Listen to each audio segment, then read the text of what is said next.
Buenos días y buenas tardes, quinto.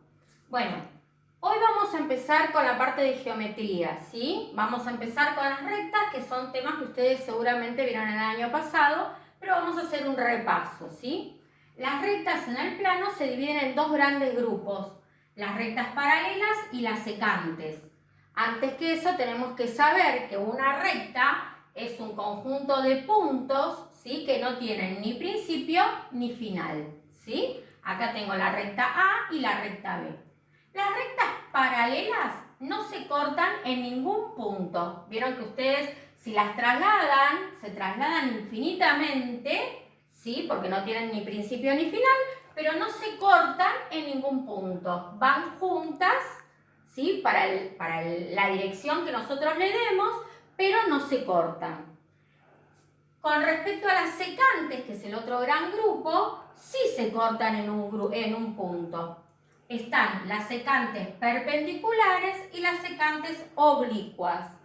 La diferencia entre perpendicular y oblicua es que tenemos las dos rectas también, pero en las perpendiculares se cortan en un punto, ven acá en el medio, y forman cuatro ángulos rectos, ¿sí? En cambio, las oblicuas también se cortan acá en un punto, ven que atraviesan y se cortan, y forman cuatro ángulos también, pero que no son rectos.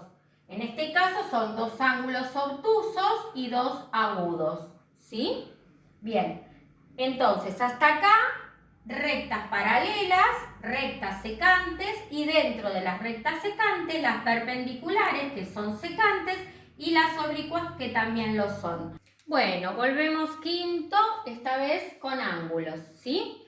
¿Por qué di lo de las rectas? Para que ustedes supieran que hay diferencia entre la recta y la semirrecta. Ustedes saben que las semirrectas tienen un origen y no tienen un fin, ¿sí? No tienen término, pero tienen un origen, ¿sí?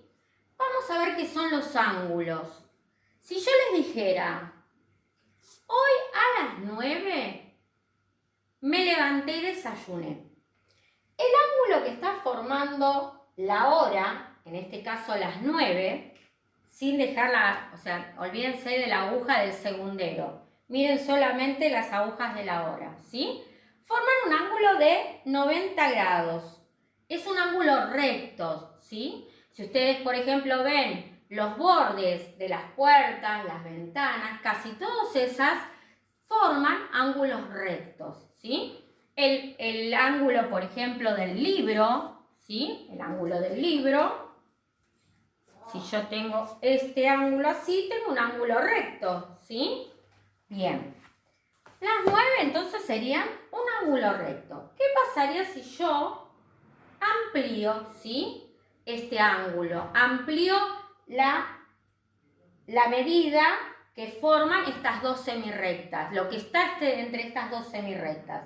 Tengo un ángulo obtuso.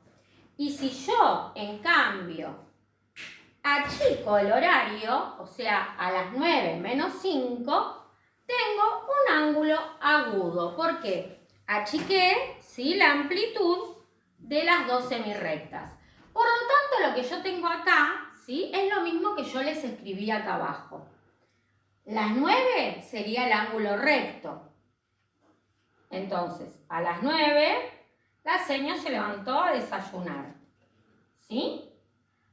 Después, el ángulo agudo, 9 menos 5, se estaba vistiendo, ¿sí?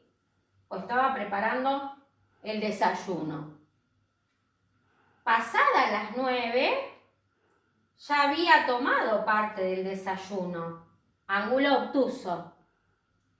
Y exactamente a las 9:15 había terminado. ¿Por qué? Porque ya tenía que comenzar con un trabajo. Entonces, ese ángulo de las 9:15 sería el ángulo llano, el ángulo que mide 180 grados, ¿sí? Importante, cuando hablamos de ángulos, igual que cuando hablamos de geometría, necesitamos elementos, ¿sí?, para poder construir esos ángulos. El elemento más importante para construir los ángulos es el transportador, que ustedes también lo deben conocer. que fíjense, tienen las mismas características que el reloj que yo les mostré, ¿no es cierto? O sea, van los números de derecha a izquierda y de izquierda a derecha. ¿Por qué? Porque este transportador es un giro completo. Lo que pasa es que nosotros lo que tenemos es medio giro. Por eso tenemos números arriba y números abajo. Los números de arriba y de abajo en su totalidad formarían el giro completo del transportador. Hasta acá tenemos un ángulo llano de 180. En el medio tenemos un ángulo recto. Pasados los 90 tenemos un ángulo obtuso. Y antes de los 90 tenemos todos los ángulos agudos. Bueno, espero que hayamos entendido algo.